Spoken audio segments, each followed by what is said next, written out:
పూరా local. Russia నుంచి ముడి చమురు కొనుగోలు చేస్తున్నందున భారత్పై ఒత్తిడి పెంచడానికి అమెరికా అదనపు ట్యాక్సులను విధించింది. ఇప్పటికే ఉన్న 25% ట్యాక్సులకి మరో 25% జోడించడంతో ప్రభావిత వస్తువులపై మొత్తం సుంకం 50%కి చేరింది. ఈ సుంకాలు బుధవారం ఉదయం 9:30 గంటల నుంచి అమల్లోకి వచ్చాయి.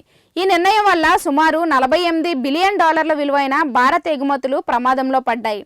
ప్రధానంగా టెక్స్టైల్స్, దుస్తులు, రత్నాలు, ఆభరణాలు, రొయ్యలు, తోలు వస్తువులపై ఈ భారం పడనుంది. ఫార్మా, ఇంధన ఉత్పత్తులు మరియు ఎలక్ట్రానిక్ వస్తువులకు ఈ ట్యాక్సుల నుంచి మినహాయింపు ఉంది.